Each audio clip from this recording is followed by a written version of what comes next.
Some have called you China's Nostradamus. You had three famous predictions in 2024 that Trump would get elected, that he would start a war with Iran, and that he would lose a war with Iran. Iran clearly has the strategic advantage. I think the next step in the escalation ladder is that Trump will send in ground forces. Nikki Haley was key to your prediction about Iran. You said Trump would pick her as his running mate, but he didn't pick her. I think that the problem with education is that it focuses too much on facts, too much on rigor, and not enough on imagination. Too much on facts. Do you hear yourself? Does China control what you say now? Your critics might say they're using you as a propagandist. It is possible I'm a useful idiot.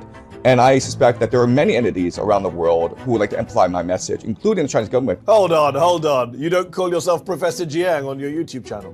I do now, but when I first started out, if you go way back to my early lectures... It doesn't matter when you first started out. You do call yourself Professor Jiang and you're not a professor. What is your big prediction now for 2026? We'll see what happens. We can test it out at the end of the year. Back in 2024, Chinese-Canadian educator Shui-Qin Jiang posted a video on his YouTube channel, Predictive History, where he laid out three big predictions. Donald Trump would win the 2024 election, the US would then go to war with Iran, and ultimately the US would lose that war. Since then, the self-styled professor who says he uses game theory to analyze the past and predict future geopolitical events has become an internet sensation, and has even been dubbed China's Nostradamus. But he's also faced some criticisms over his predictions and, many would say, pretty out there conspiracy theories.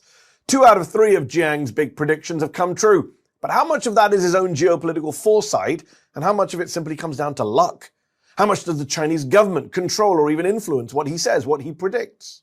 I decided to not just speak to Shui-Qin Jiang, aka Professor Jiang, about Iran and the state of the world, but also to challenge him a bit. Here's our interview. Shui-Qin Jiang, thank you so much for joining me on Zeteo. You have said you use game theory to predict future geopolitical events. For those who have never heard of game theory, please do explain what it is and how it helps you explain what's happening with Donald Trump and with Iran in particular. Right. So game theory applied to geopolitics means that we see each individual nation state as a player in a zero-sum game to maximize its individual interests. And so each player would have its own characteristics, its own strengths, and it would adopt a optimal strategy in order to win the zero-sum game. So how does that apply in the Middle East right now? Right. So the United States is attacking Iran, and these two nation states have different strengths and weaknesses. So America has the world's greatest military. It has aerial supremacy. It has tremendous technology. It has unlimited funding. And so Iran is adopting an asymmetrical strategy of holding the global economy hostage, meaning that rather than attacking the United States directly, which it cannot defeat directly, it is instead controlling the Strait of Hormuz, which is strangling the global economy, and it's attacking the GCC nations, the infrastructure of the GCC nations, in order to force Trump into the negotiating table. So that is the asymmetrical warfare of Iran. You've also predicted that the US, you had three famous predictions in 2024, that Trump would get elected, that he would start a war with Iran, and that he would lose a war with Iran. Based on what you've seen over the past month, do you still stand by that prediction? Yes, I do. I think that after a month, I think that Iran clearly has the strategic advantage. And what I mean by that is that Iran is very clearly able to articulate its military objectives, and it has a very clear strategy of how to obtain these military objectives, and it is working very hard and very meticulously to obtain these objectives. This is the complete opposite of America, where Trump has failed to articulate an end goal. And right now, it seems that the administration, the Trump administration, is unable to articulate both a strategy and a purpose to the American public, which is causing most Americans to not support this war. It's also causing low soldier morale among the American forces. What do you think happens next if/when Iran wins? Right. So even though Iran has the advantage right now, we still have to remember that America is the world's greatest empire. It has a lot of resources. It has a lot of firepower still not used. So I think the next step in the escalation ladder is that Trump will send in ground forces. So over 5,000 Marines and soldiers have been dispatched to the Middle East. This is already on top of the 50,000 American soldiers already stationed in the Middle East. And most military analysts expect that the Americans will launch an amphibious assault in order to control the Strait of Hormuz. Now, there are several options available to the Americans in order to control the Strait of Hormuz. The first option is to control Karg Island, which is the oil depot of the Iranians. 90% of Iranians' oil exports depart from Karg Island. Then you have Qasim Island, which is just opposite the Strait of Hormuz. And then there's a naval base further down the coastline. And so these are the three options that the Americans have. And it is unclear which option the Americans will ultimately choose. But given the track record of the Marines, we can expect the Marines to have an early success. The problem with the strategy and the problem with America's overall strategy is what happens next? How do you maintain control over the territory that you've claimed? The reality is that the Iranians have been preparing this battle for about 20 years. They developed this very effective asymmetrical warfare strategy of using drones and ballistic missiles from afar, hidden in underground bases, to hit and strike American assets around the Middle East. This is almost like guerrilla warfare. And historically, a imperial power has had great difficulties in containing guerrilla warfare.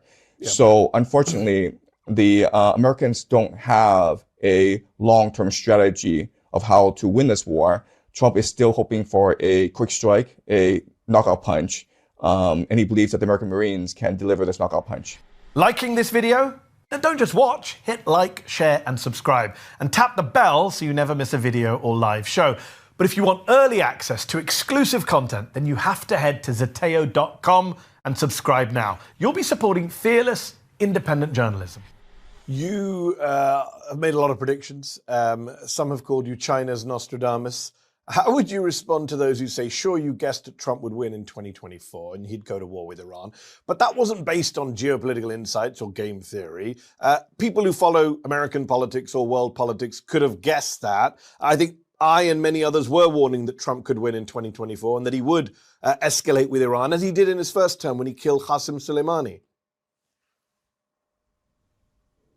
Right. So I think that if you've been following the news very closely, then it was actually pretty straightforward to make these three predictions, right? Because in Trump's first term, as you mentioned, Trump did have a history of escalating conflict with Iran.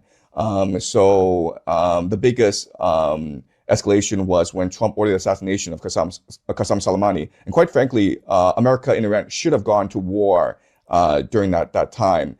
But because of the escalation efforts on both sides, we prevented World War III during that time.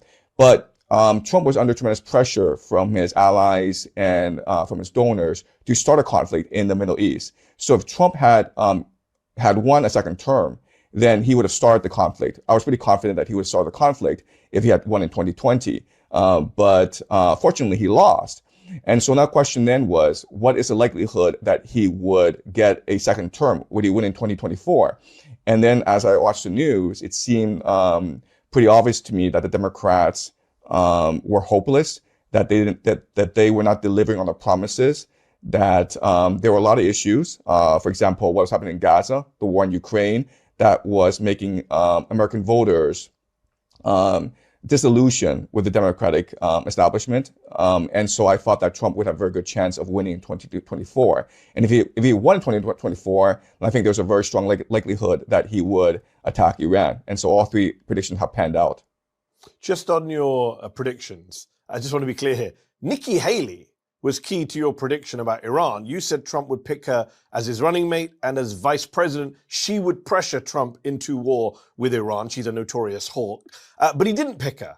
And his current vice president, J.D. Vance, is widely seen as a skeptic of this war. So you admit you got that wrong? Yes, absolutely. So I was thinking of what Trump's electoral strategy would be in 2024. And I think that if he picked Nikki Haley, this would be a tremendous boost to his campaign, because Nikki Haley would be very popular among neocons in Washington, D.C. she would also be very popular among suburban white women. That was key to Biden's victory in 2020. So I made the prediction that he would pick Nikki Haley. But at the same time, I was not completely sure about it because I also felt that J.D. Vance also had a good opportunity to be selected. And I also said during my lecture, making the prediction that Nikki Haley would be his running mate, that depending on whether or not he picked Nikki Haley or J.D. Vance, this would determine how we can foresee or understand Trump's second term. And so if he had picked Nikki Haley, then he would have been he would have been fully committed into the neocon project of regime change throughout the Middle East, of supporting Israel, of establishing American imperial power throughout the world. He didn't pick Nikki Haley. Instead, he picked the complete opposite, who is J.D. Vance, who is America first, who has always been skeptical of American imperial overreach. But not only that, he also picked Tulsi Gabbard to be his director of national intelligence. And so these are the two major skeptics of this war in the Middle East. And what I will say about picking these two individuals is that it shows that Trump has an off-ramp strategy, where if this war goes sideways and the American public is up in arms and he's losing in the polls, then Trump may decide to pivot back to America first and have J.D. Vance and Tulsi Gabbard elevated in the administration over individuals such as Marco Rubio and Peter Hegseth. Yes. So that, yeah. I suspect he will blame Pete Hegseth if all of this goes sideways, as it is. Where does China fall into all of this? You're a Chinese Canadian. You're based in Beijing. China clearly stands to gain from a failed U.S. war with Iran. How much of your views are reflective of China's views, the Chinese government's views, the CCP's views? Right. So the official Chinese Communist Party line is that China is committed to global peace and to global trade that benefits all. China wants a win-win globalized system in which people are trading peacefully and which everyone is committed to world peace. And so China has come out vocally criticizing both Iran and the United States. The United States for starting this war, but also Iran for attacking the GCC energy infrastructure. Remember that China relies heavily on Qatar liquefied natural gas, as is the case with other countries in Europe. So China looks at what's happening in the Middle East, and China, I think, is working very hard diplomatically to come to an agreement. Unfortunately, right now, China doesn't have much leverage over either the United States or Iran. In fact, many analysts believe that this war was started in part to economically strangle China, because China depends on a lot of its economy. A lot of its economy is based on accessing cheap energy from overseas. Specifically, the GCC. China imports 40% of its energy needs from the GCC. And so if the GCC were to stop energy production, then the Chinese economy would be in a lot of trouble. And this would give Trump a lot of negotiating leverage over China in the upcoming talks scheduled for mid-May. And I believe that what's going to happen is that because the Chinese are extremely pragmatic and very business-orientated, then I think that Trump and China will sign a landmark deal where China agrees to buy a lot of energy from North America. You're full of praise for China's role in trying to get peace in the Middle East. Here's what I don't get. You were caught filming protests by Chinese workers, famously in 2002 as a freelance journalist at the time. You were suspected by the Chinese government of spying. You were deported from China. Reporters Without Borders protested your deportation at the time. How did you get back into China? And why is it, some of your critics say, you have so little to say about China's role in all of this geopolitics? Is it because you're not allowed to currently? Right. So when I started as a young journalist, I was subcontracted by PBS to do a documentary on China's WTO entry. And one major issue about China's WTO entry, of course, is worker rights. And at this time in China, there was a major restructuring of the state-owned enterprise system. So I was dispatched to northeastern China to film a worker protest. Unfortunately, the place was swimming with police spies, and I was arrested and interrogated for 2 days. I was held incognito for 48 hours, which is the maximum by Chinese law. And I signed a confession saying that I was a reporter and working in China illegally as a reporter, and the decision was made to deport me without charging me with any crime. And so I was allowed to come back into the country, but I was deported. So that was the story. If they suspected you of being a spy, how did they let you back in? China's not known for being that trusting. They suspected me of being a spy, but after a 48-hour investigation, after doing a thorough background check on me, they concluded that I was not a spy. And I was a journalist working to film in a worker protest. But it wasn't just 2002. In 2017, we checked, you wrote an op-ed for CNN.com, headline, China's media enables tyranny and corruption. In that piece, you praised the US media as the world's free speech defender of last resort. You said, in China, power trumps truth. And China's Communist Party, you said, maintains its iron grip on power by controlling what's said in the media and what's taught in the classroom. Do you stand by those views from less than a decade ago? So in 2017, when I was asked by CNN to write an op-ed, I did stand by those views at that time because, like everyone else, in 2016, when Donald Trump won the election, I thought this would be very bad for American democracy because he was clearly not a believer in free speech. Yes. He called the news media fake news. And so I wrote the op-ed for American audience saying, like, the greatest treasure, the greatest wealth of America is the First Amendment, the right to speak whatever you want. And I contrast that with China, where you're not allowed to say whatever you want, where you are very much monitored by the government. Even today, I do not have a Chinese online media presence. I do not say anything online. I do not talk to reporters from China because I'm conscious that whatever I say online could be used against me. But hold on, they allow you to be on this show. They allow you to be on YouTube. You get past the great firewall that you criticized in that CNN piece. How come? Look, the reality is that the best way to understand my situation in China is I'm essentially a Martian on Earth talking to Martians back at home in Mars. Like, I am not part of the Chinese system. I'm on YouTube, which is blocked in China. How do they allow English. You to be on YouTube? This is what I'm not understanding. If you're blocked in China, why do they allow you to become... You're very prominent now. You're famous in the West. I'm sure the Chinese government has noticed that. Well, most Chinese will have access to a VPN device, and that's what I use in order to access the internet. You wrote for CNN that the Chinese government has built the Great Firewall to monitor and control their citizens' pursuit of truth. Does China control what you say now? China does not control what I say because, again, I'm not talking to Chinese people. I'm talking to Westerners. Hold on, that's what most people would say is China's great benefit. They might see, your critics might say, they're using you as a propagandist to come and say this stuff about Iran and the US on behalf of China. That would be what your critics would say. Look, the reality is that this is a fair and legitimate criticism that I've been contemplating for the past 3-4 weeks. Because, you know, when I first started this YouTube channel like 2 years ago, I was expecting 5,000 viewers who would have a passion for learning, who would be as engaged with literature and geopolitics as I was. And over the past month, I've blown up all across the internet. And I don't think this is organic. But so I wonder if there are some governments or some entities that believe that my message should be amplified. It is possible I'm a useful idiot.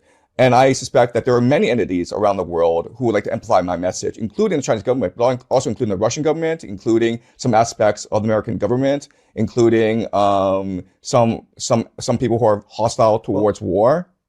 I appreciate your candor. You said you blew up on the internet. You did go viral over your Iran predictions. But on your YouTube page, as people now start to acquaint themselves with you and familiarize with your work, people have been slightly surprised to see some of your other stuff. You have a series of lectures focused on secret societies where you argue that groups like the Illuminati, the Freemasons, the Jesuits are at the center of world control. People would say you sound kind of crazy when you talk about the Illuminati. It's the kind of thing you hear in Dan Brown novels. Right. So I'm trying a new approach to pedagogy and to scholarship, which is speculative analysis. So I went to Yale and I received a very rigorous classical education. I'm very happy and proud that I went to Yale. But what I discovered in life, as I stumbled through life, is that what I was taught at Yale doesn't really apply to real life. people with the most rational, logical arguments don't usually win. And people who are the most progressive, the most enlightened aren't usually the ones in power.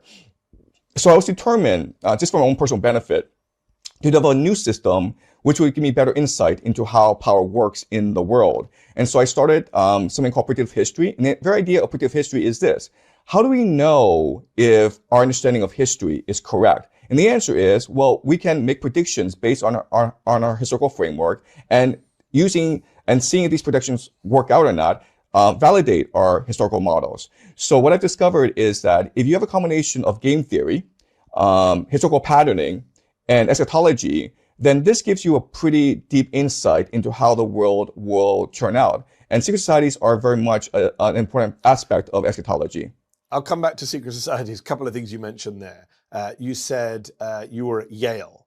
Just to be clear, your degree was in English literature, was it not, at Yale? It wasn't in international relations or national security. You're an English lit graduate, and you're not a professor. I know it's your YouTube moniker, but you're a high school teacher. You're not actually a professor. Right. So when I went to Yale, I was actually a math and physics major. I was declared a math and physics major, but the Yale English department was very strong, and so I switched majors. So I have actually both a math background as well as an English background. That's why my system of analysis can seem strange to people, because I'm combining a multidisciplinary approach to my thinking. Yeah. And I'm not a professor. I'm not a professor. But I never said I was a professor. It's the internet who called me professor. Hold on. You don't call yourself Professor Jiang on your YouTube channel. I do now, but when I first started out, if you go way back to my early lectures... It doesn't matter when you first started out. You do call yourself Professor Jiang and you're not a professor. Look, there's a guy on the internet who calls himself the God. Have you interviewed him yet? And asked him why he calls himself the God? I think I'm good friends with a radio host called Charlemagne the God, but no one actually thinks he's a God. People actually think you're a professor. Just sticking with your analysis, you just said speculative analysis. To many people, that sounds like you're just making it up. You're speculating. Look, I think that the problem with education is that it focuses too much on facts, too much on rigor, and not enough on imagination. Too much on facts. Do you hear yourself? It sounds... I mean, what do you mean too much on facts? Look, I know this sounds strange, but there is a difference between facts and truth, right? Facts are what can be independently verified by other sources. Truth is a deep understanding of the world that allows you to understand why things are the way they are, as well as make certain predictions. We used to be a people, a human species that was very focused on truth seeking. And that's why religion was such an important part of our lives, because God, prayer was very important to help us understand our place in the world, where we came from, what we're doing here, and where we're going. And now we just focus on facts, on making sure that you can memorize all the elements of the periodic table, on making sure that when you talk about secret societies, I guess people want to say, well, where's the factual evidence? Where's the evidence? You said, I think, the Jesuits control the Vatican. First of all, there's nothing wrong with Jesuits. Good people. I know many of them. Second of all, there's only ever been one pope who's a Jesuit, and he's gone. So people would wonder, like, facts are important to your evidence. And people would say that it's not just fun and games when you're doing speculation on YouTube.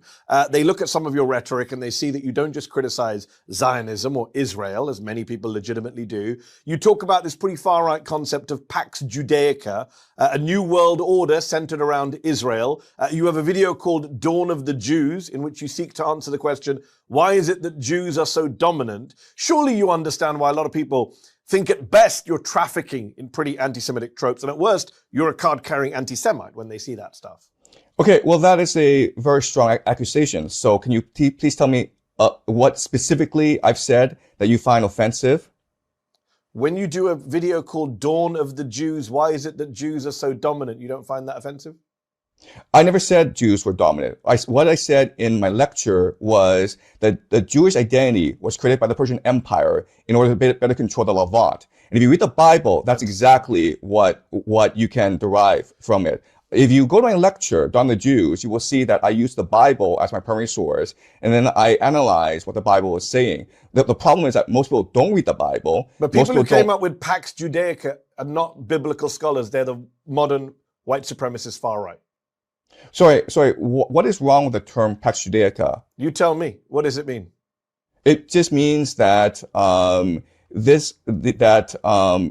is an entity in the Middle East, Israel, that is able to dominate the Middle East, very much along the lines of Pax Americana, and Pax Britannica and Pax But you didn't say Magalica. Pax Israelica. You said Pax Judaica. That implies all Jews. You know the tropes about Jews running the world. I wouldn't be okay if you said Iran is dominant, Saudi Arabia is dominant, Pax Muslimica. In fact, you know that there are many racists in the West who do believe that Islam and Muslims are trying to take over the world. I find that equally offensive. Right. So I'm using a Latin convention. And so the Latin convention would be Pax Judaica. It would not be Pax Israelica. But you know where this concept comes from. It exists in far-right online circles. It's not some academic term. Do you believe that the Greater Israel Project is a far-right conspiracy theory? No. What is it then? I think it's a very real project being carried out by the Israeli government. I just don't call it Pax Judaica. Right, okay. So the difference between the Greater Israel Project and Pax Judaica is this.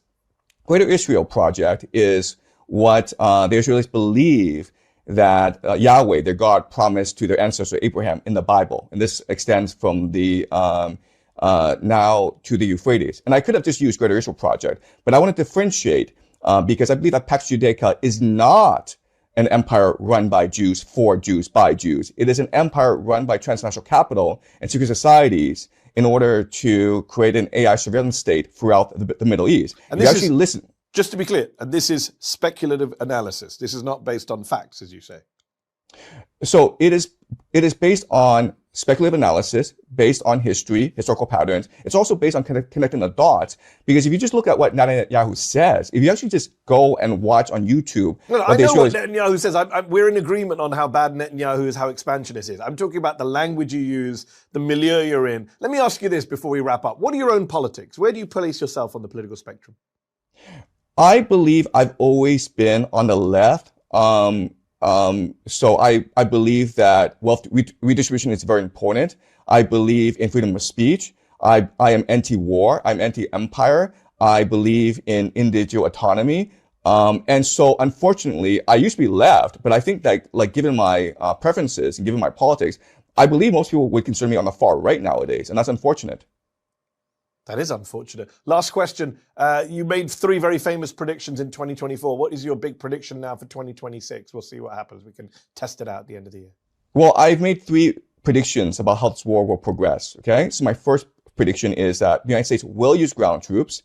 Yeah, and I agree with that. I'm with you. And I believe that this ground troops will be a quagmire for the United States and that they will have to call up a national draft. Okay. That's my first prediction. Okay. My second prediction, and this is very important, is that Israel and the United States will not use a nuclear weapon in this war. I think that the talk of nuclear weapons is fear-mongering. I don't think we will escalate to that point of nuclear weapons. I hope you're right. I worry about nukes. I hope you're right. And my third and most controversial prediction is that I believe that during the course of this war, somehow, some way, the Al-Aqsa Mosque will be destroyed. Wow. Yeah. Well, that would be a disaster. God forbid. We will have to leave it there on that rather dark prediction. Shui-Chin Jiang, I appreciate you taking time out. I appreciate you taking my questions. Thank you so much. Thank you. Did you like this video? Don't forget to subscribe to this YouTube channel and turn on notifications. For exclusive content and to support our independent, unfiltered journalism, head over to zeteo.com. Your support matters.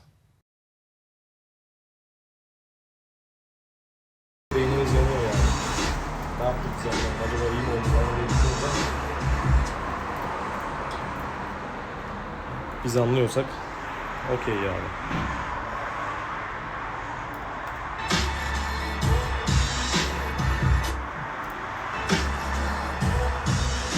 Bu hayat zor be. Çilesini çektik, bedelini ödedik. Allah Seco, harbiden sana helal olsun ya. Ben de bazen kendime helal olsun diyorum. Kendime ya bu kadar bedel ödenmez ya. Bu kadar bedel fazla. Ödenmez ya. Şu ilaçlarla yaşıyorsun, şu hale bak. Yaşım 23. Daha bak, ilaçlara bak. Bak. Hastayım. Oğlum valla oğlum çok zor ilaçlar lan bunlar. Nasıl yaşıyorsun lan bu ilaçlarla? Bak. Hayda. Hayatını izliyorum bu. Hayda. Bunlar hayatını izliyorum. İzleri fondötenle kapanmaz. Hayatını izliyorum. Ne oldu bunlar, nasıl oldu? İş kazası. Her gün geçirdiğimiz şeyler. Çocuk işçi.